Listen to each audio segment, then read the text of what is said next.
Today is April the 25th. It's around 25 of 6 in the early evening.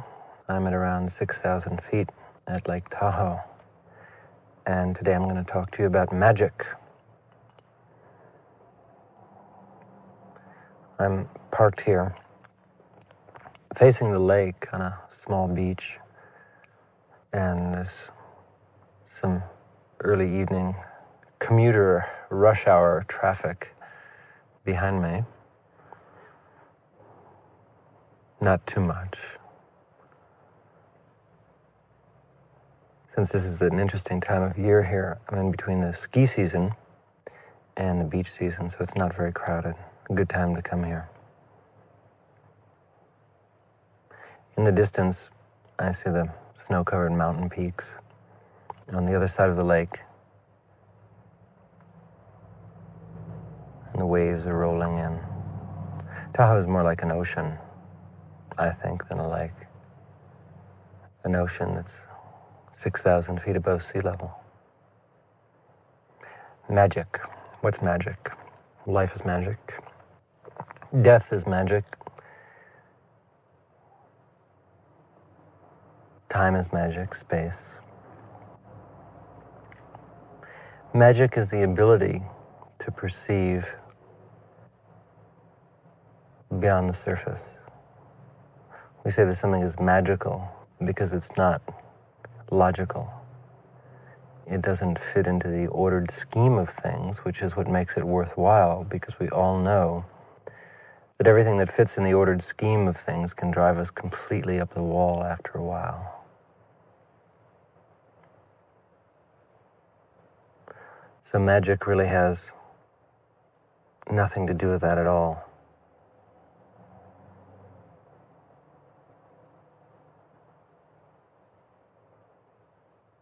Magic is our awareness of the timelessness of time. Real magic, that is. Oh, there's the magician who struts and frets his hour upon the stage, pulls rabbits out of hats, hats out of chipmunks, does all kinds of great things through the sleight of hand, the quick, blurred movement, through distraction. But there's another kind of magic, which is really a science. It's the ability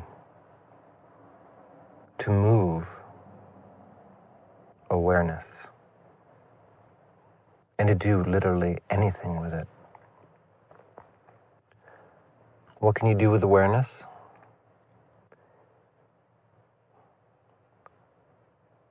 You can change yourself, you can change someone else, you can change the universe, anything.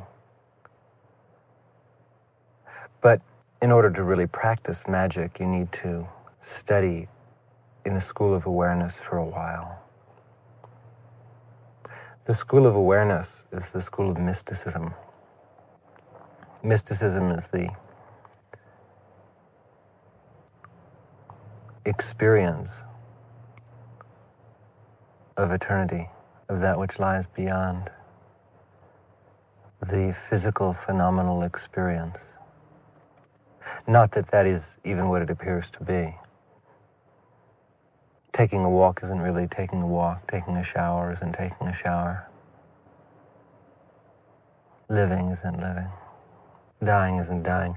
It only appears to be that way because of the centering of our awareness. So the school of awareness is really perception. Everything is perception. And perception, as you know, is limited by the way that you think. When I say think, I don't simply mean word thoughts, ideas that come through your mind in terms of language. I'm speaking and you're hearing my voice. But there's also a language that takes place not only in the conscious mind, but in the subconscious. It's a language of categorization, always trying to fit your experiences into a little box, to make everything work out, to make everything seem uniform. Now, magic is not categorical. It's not really uniform. That's what makes it interesting. It's beyond logic. It's beyond time and space.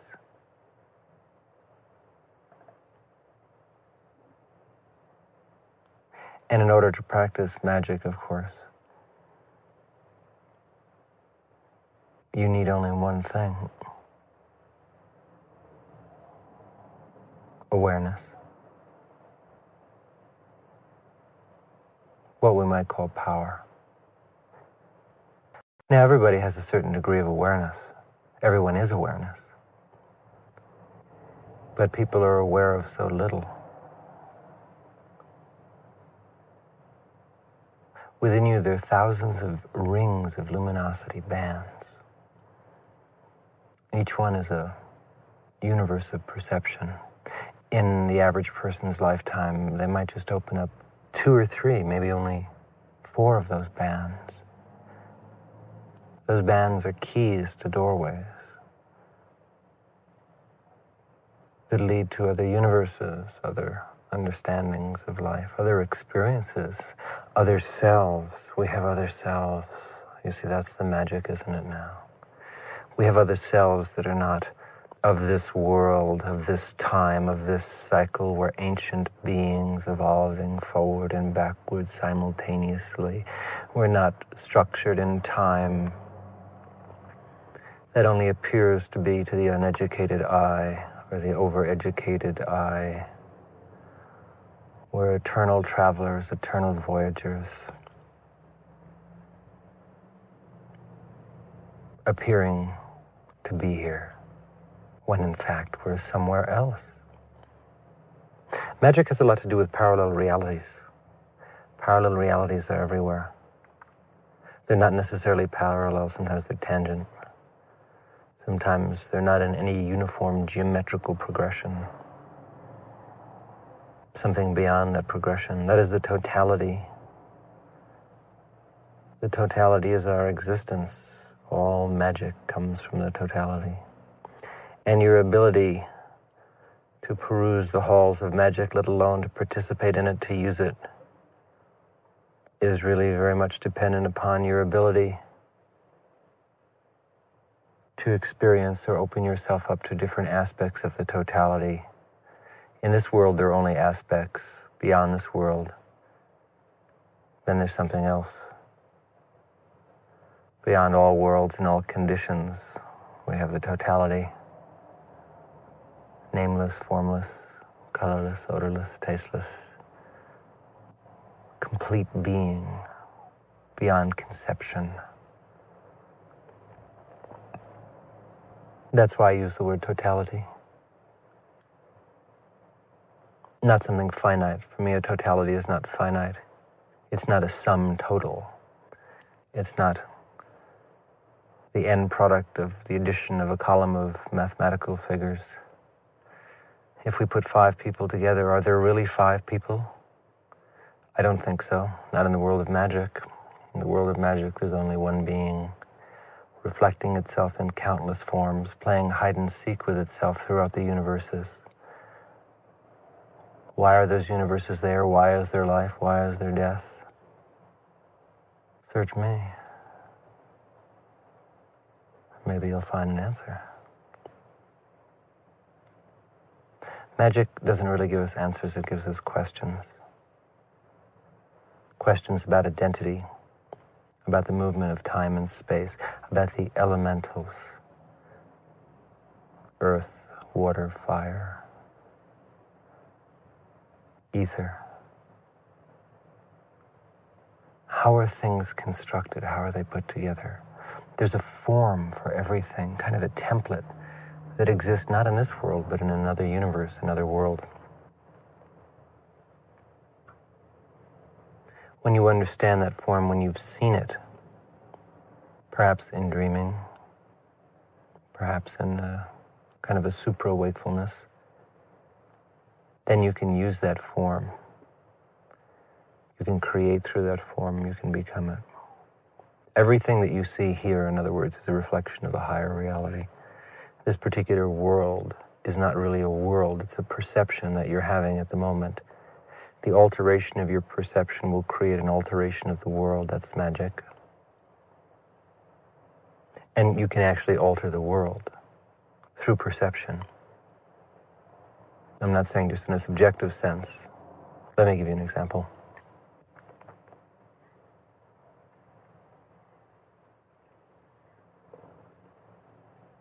If your awareness is strong enough,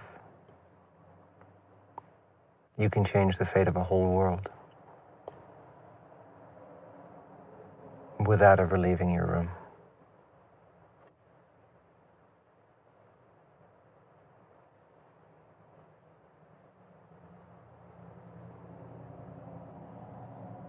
The interactions you have with human beings from now on to the day you die, all of those interactions are controlled by something. You'll meet one person and not another. You'll shop in one store and have an experience there and not another. You'll feel love towards one person and fear towards another and indifference towards another. What's happening? Why is this all taking place? There's an order, not order in the expressed sense of a uniformed army marching in perfect cadence, boots polished. Order.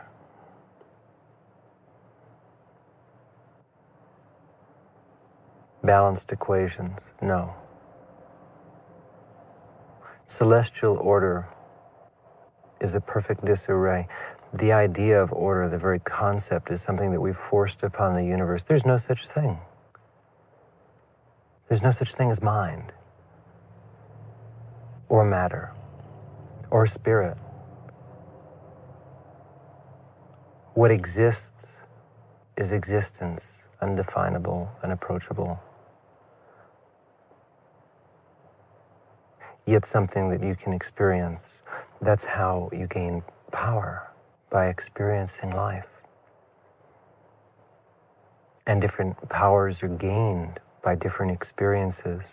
So the clever perceiver determines the power they wish to have and molds their experiences accordingly. If you're powerful enough, you can even determine whom you will meet and whom you will avoid long before.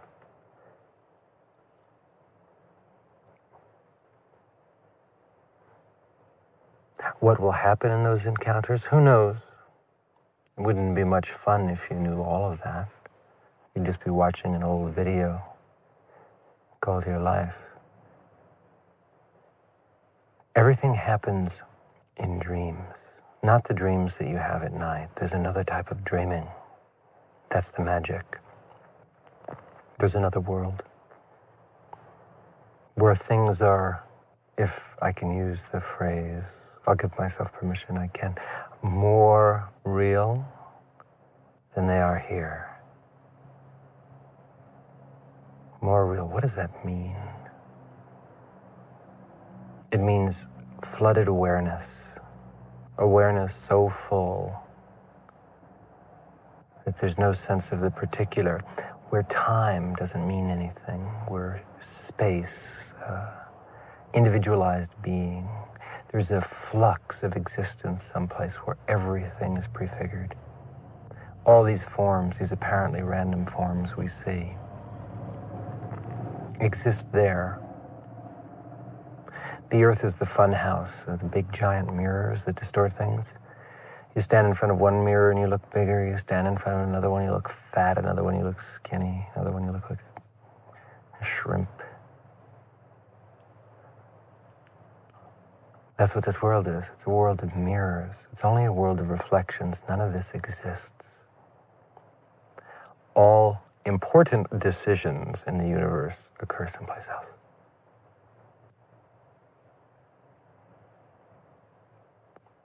And that's the place that you go to in your dreams. That's where your dreams come from. Another world. I'm here at Lake Tahoe. It's the early evening, but the sunlight is still quite bright. There's shadows across the beach. And the sun is glistening off the snow on top of the peaks in the distance, the Sierras. I'm on the northern side of the lake in Nevada. And there's magic at 6,000 feet.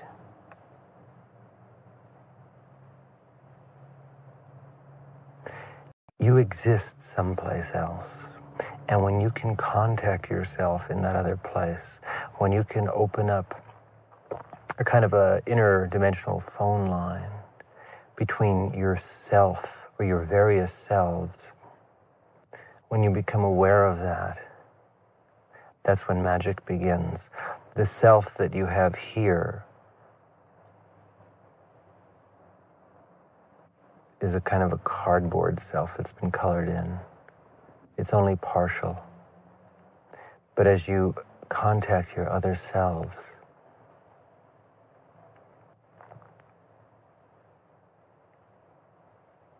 then you become more real. There's another world. A world of dreams. It's funny because we say that a dream is not real. If I was to stop somebody, if I was to go stand in front of one of these cars and stop the car and have the guy roll down the window and look at him with kind of a crazed look at my eye, like I'd just come down to the mountains where I'd been for too long. And I grabbed the guy and I said, listen, I gotta know.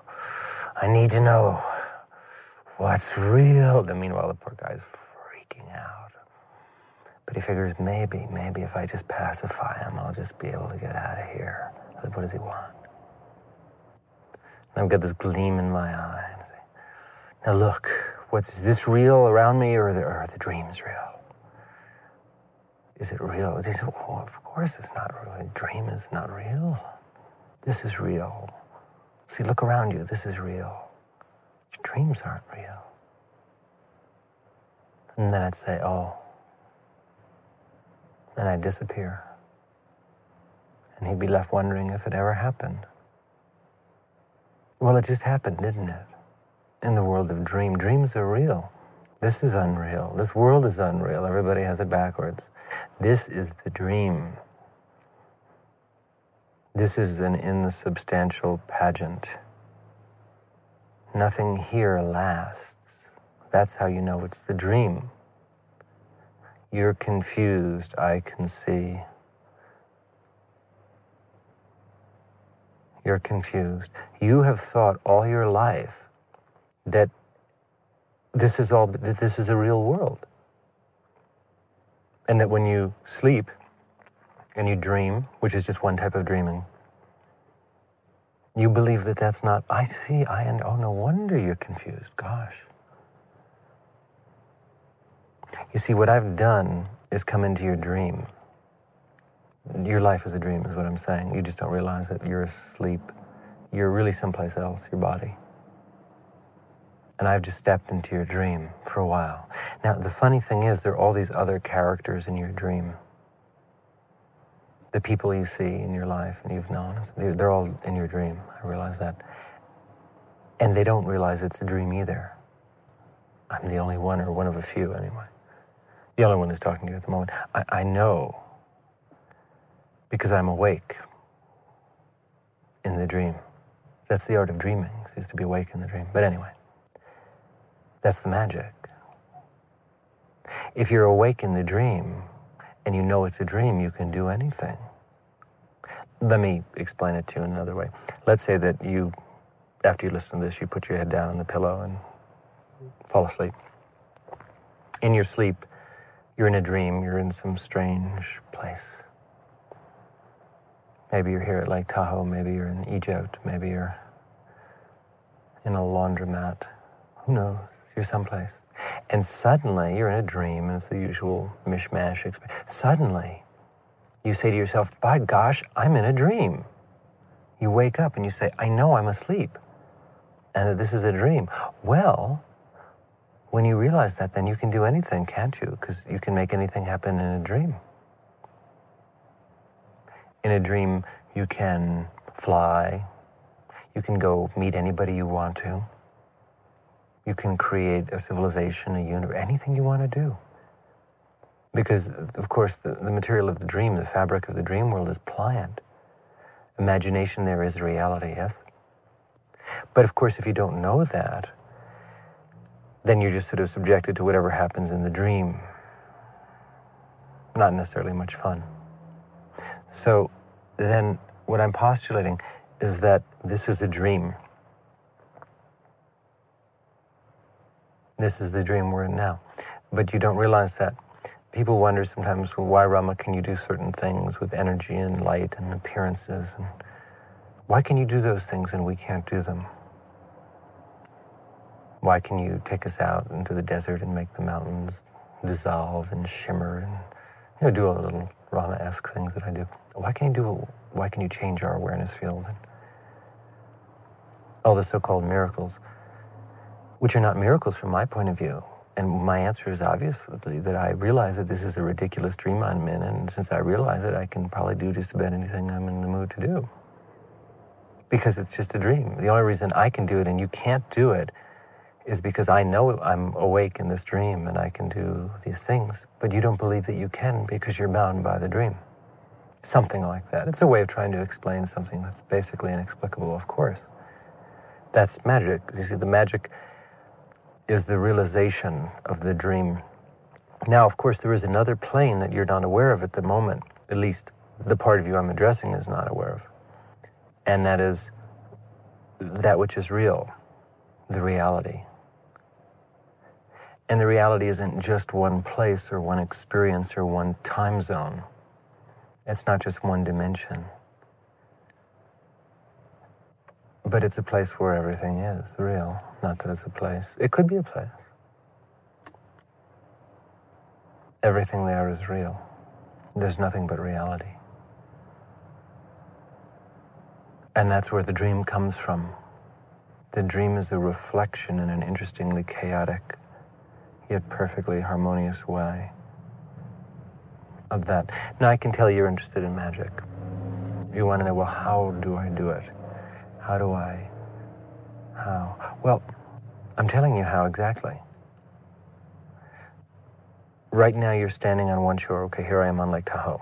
I'm looking out and I can see the water.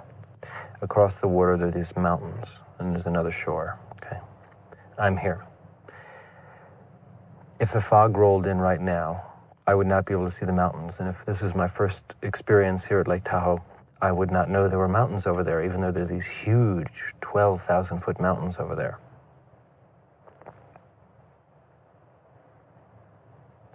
I would be unaware of that. Then when the fog rolls back, I can see the mountains. Voila, they're there.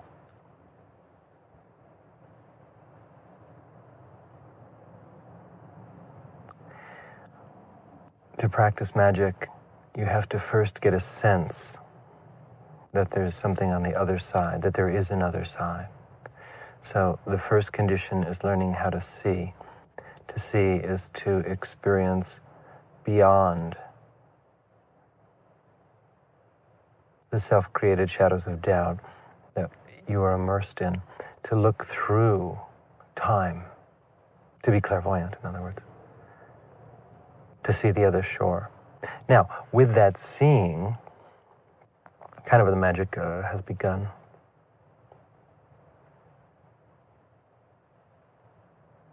And that seeing occurs, of course, through stopping thought. Thought is the fog. When thought stops, in meditation, at any point, when there's no thought, we see the other shore. Now, the funniest thing, I'll tell you the funniest thing. When you see the other shore, if you were to take out a pair of binoculars, it would be very hard to see otherwise. If you look, you would see someone waving at you frantically with a huge grin on the other shore. And it would be you. You're waving back at yourself. Finally, you managed to get her to wake up a little bit. And you're waving back at yourself. You managed to penetrate the dream mists. And she's awake. And she's looking back at you. I'm referring, of course, to the you on the other shore. This is the one who's aware, who's smiling. The one who's just becoming aware, who's looking through the binoculars and doesn't really believe what she sees. That, I suppose, is the one you'd call yourself. So when thought stops, the world stops, life stops, death stops, time stops, space stops. And thoughts, that's the magic, is stopping thought. Well, I don't know if nothing can happen. The dream is so thick, the Maya is so thick. There's no magic as long as there's all this thought. So the first condition for the practice of higher magic is the stopping of thought. And the stopping of thought, of course, comes about through practice, through love, self-giving, by learning how to increase awareness. This study, of course, of self-discovery. Now, stopping thought is only the beginning. As Brahmananda, who was a disciple of Sri Ramakrishna, once remarked, the inner life begins with samadhi. This is an awesome thought, I realize, for the average person who meditates, that it could begin with samadhi, because most people consider when they've reached samadhi that that's the end. Samadhi is the absorption of in the self in the self. There are different types of samadhi, savakapa samadhi, nirvikalpa, different designations of fields of attention far beyond this world. And the average individual spends many, many lifetimes meditating and seeking and chewing bubblegum and doing things like that to attain the experience of samadhi. And so people feel, whew, oh, I made it to samadhi. Boy, this is it. Graduation day. But then you have to go out and get a job. Or go to graduate school. So stopping thought is really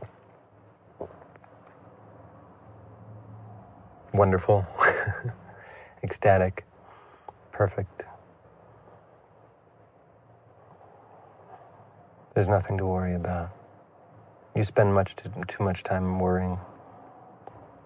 There's nothing to lose and there's nothing to gain in a dream, because the dream changes so quickly. Why bother to get stuck in it? They're just endless reflections in a mirror. Various forms. Everything you see around you is yourself. Everyone you see is an extension of yourself. Every caterpillar or every butterfly, every metamorphosis is yourself. You are changing infinitely. And that part of you which is aware of all of this, which gives it life and form, will only be for a while. Metamorphosis, change. Something old, something new, something timeless.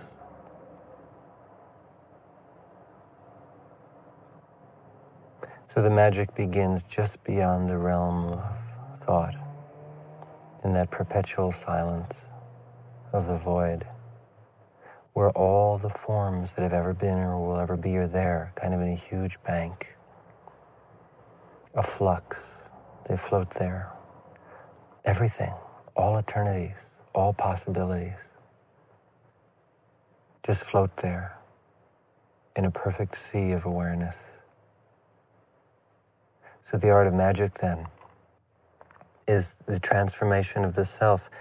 It's the ability to go into that flux, the totality, to enter into it consciously. And when you've entered into it consciously, you reorder. You see, we're like an atomic structure. We've got a causal body that's linked together. The energy strands and bands of our being are linked in a certain way. Makes us what we are. It causes us to perceive a certain level of the dream of life. But you can reorder those. That's magic, you see. The being you are now can't practice a lot of magic, or a lot of the magic that you practice is kind of black magic, a rough magic, an unhappy magic. But when you throw yourself into the totality, you reorder yourself. This happens when you die. When you die, your being dissolves and it reorders. It goes back into the totality. And then it comes back again as something new, another form, a more evolved form. But it's not necessary to die. To do this, you just have to enter into the flux again. That's the magic, because then you will become being and becoming. Metamorphosis, a caterpillar, a butterfly. Is it the same? Is the butterfly an extension of? No, it's not. The butterfly has nothing to do with that caterpillar. Metamorphosis, change in the cocoon. One thing becomes another. Two dreams come together, a dreaming vortex. There's a transition from one dream to another. That's the interesting point, of course, for the advanced student of existence, is not one form or the other, neither the caterpillar nor the butterfly, but the moment of transformation, because at that moment, O nobly born, when the clear light of reality presents itself, it is possible to slip between the worlds. The art, I will admit, for the beginner and the intermediate magician is simply to be able to transform, to change the self at will into something other. And when you understand the body of perception, when you've stored enough energy and light and power, you can transform yourself into anything. But the consummate magician is not interested in simply becoming something else, having done that. That's just changing horses in midstream. But rather to slip through between dreams and to become everything, to merge with the totality. That's the consummate art of self-discovery. Between the dreamer and the dream, there is something. There's no way to describe it. I could refer to it as an opening. But an opening into what? Lao Tzu says, from wonder into wonder, existence opens. So magic then, there are different types of magic, aren't there? It all has to do with perception, the miracle of perception. The miracle of awareness. How aware are you? How aware would you like to be?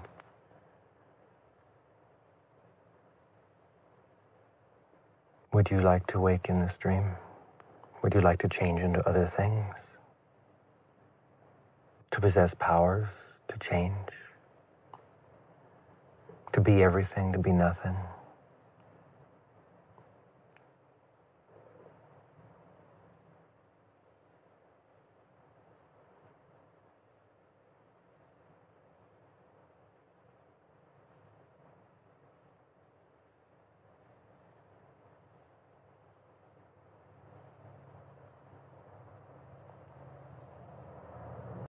There are beings on the other side who will help you.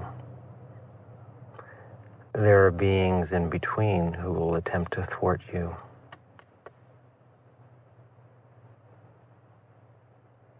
There are beings who are completely indifferent, powerful beings, because there are various levels of dream, there are various levels of creation. And some levels of creation are very aware of other levels, and some are oblivious. Most of the people on our earth are totally oblivious to the other levels of creation, to the different dimensional planes and the beings that inhabit them. But you should know that this world is but a fishbowl for some, and you are a fish swimming. There are beings that look into this world and other worlds and see clearly. And some of those beings are what you would call good, and some are what you would call harmful, negative, evil. And some are indifferent. They exist in planes of light and fields of perfect attention. And they are relatively unaware of the objective world as you know it, of this dream. They can penetrate it if they choose to, and doubtlessly in their evolution they have experienced it. But now they just exist in fields of light and fields of perfection, perfect awareness, perfect attention.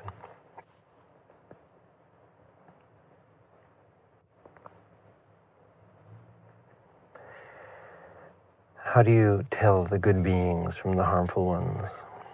Well, usually by the kind of hat they wear. Seriously? By how you feel when you encounter them. When you encounter a higher being, you'll feel wonderful. Not just during, but afterwards. Always trust your feelings.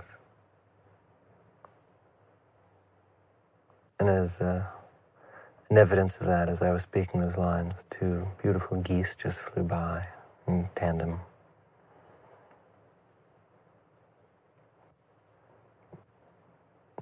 As you know, the goose is a sign, at least in the I Ching, it's the symbol of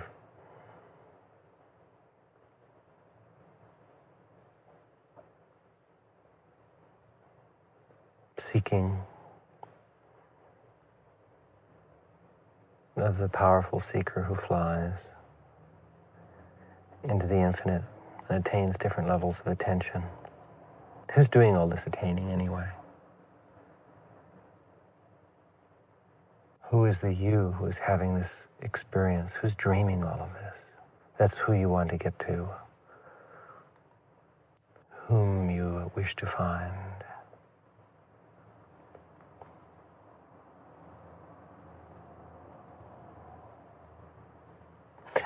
The destructive beings will come to you in your sleep. Sometimes they'll come to you in the guise of another person. Sometimes they'll come to you in the guise of a sandwich. No. What could happen? Why do they want to thwart you? Well, I don't know. Gets them through the day. Don't worry about it. Just avoid them. How do you avoid them?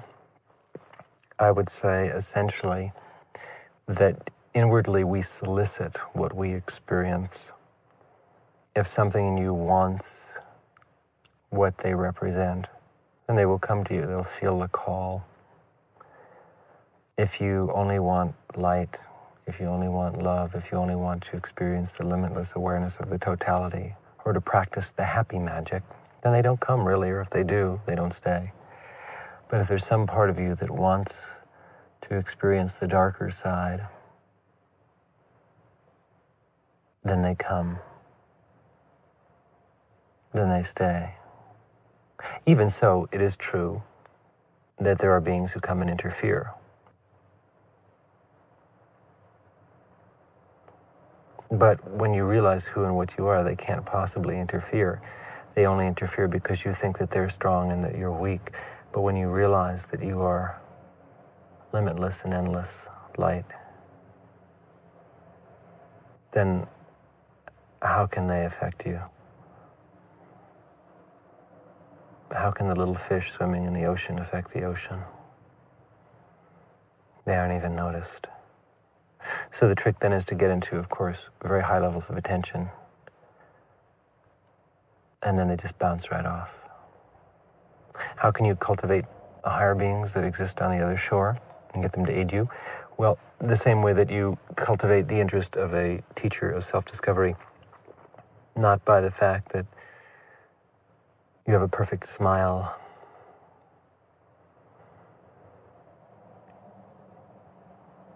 but by the fact that your intent is pure or that you've just stored a tremendous amount of energy. In other words, if you lead a tight life, if you evolve, then you have to draw the higher beings to you. That's the law of the universe. So if you put your time into improving yourself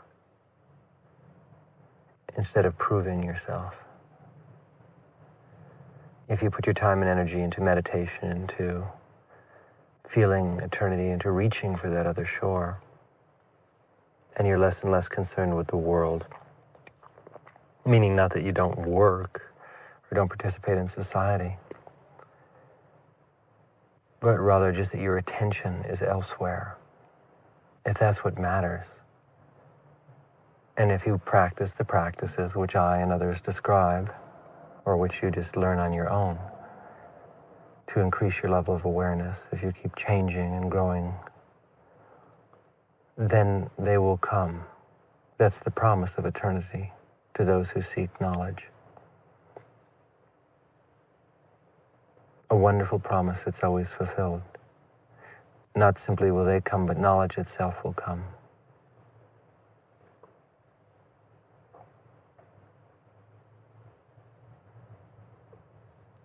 So magic, this rough magic, is the universe. It is our lives. We exist unaware of what we are until the magic comes. The magic is awareness. And awareness frees us from the dream of life. It brings us to the reality.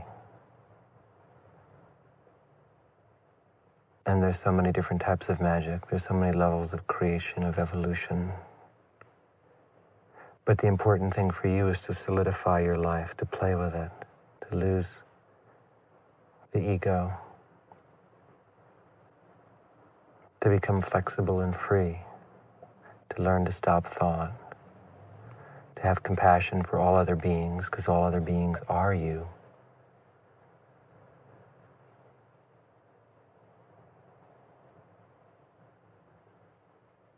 To learn to trust life itself, because that's all there is life.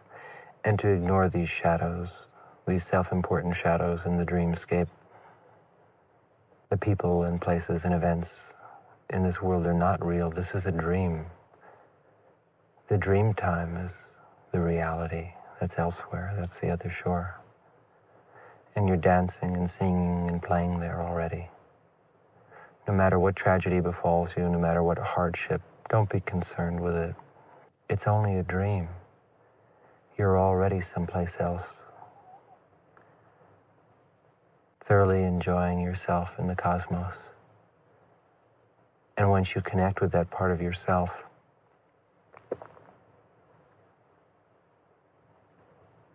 in the stillness, then you'll be free. Then you can assume any form of creation, no forms, or perhaps slip in between them to the totality.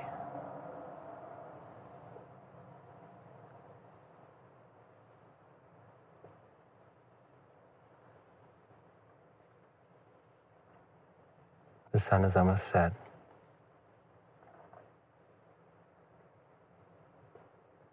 The shadows are consuming the mountains. As the shadow of our death some day will consume us. And then a new day will come and the mountains will be there again. But they won't be the same mountains.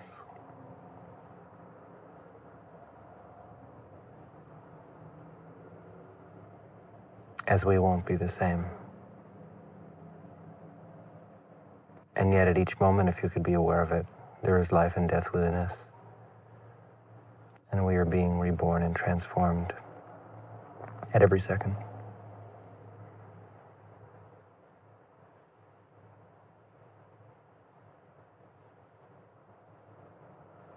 It's time to step outside of time. By willing it, by loving it, by reaching for it.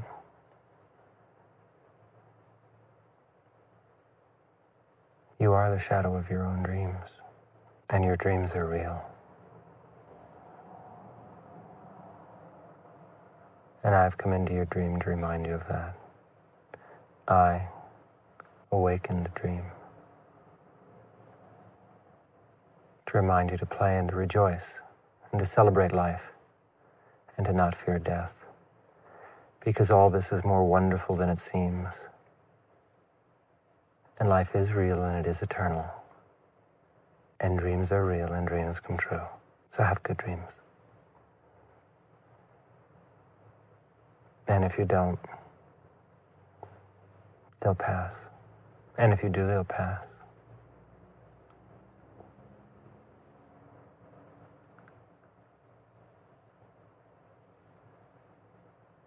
And if you seek knowledge, the promise of knowledge is that you will reach the totality one day. That will happen to you. And the greatest wonders of wonders will befall you to see and dance with your own perfect being. Beyond form, beyond body, beyond attention, beyond all of this. Reality.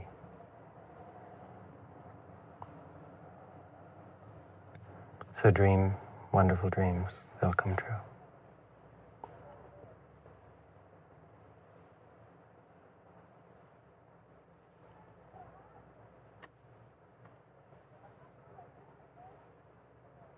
So this is Rama at 6,000 feet on a lake that is in a lake. In a Tahoe, that's the name of the model, curiously enough. 4-wheel drive, Chevy Mini Blazer that isn't really a truck, talking without a voice to people that don't exist.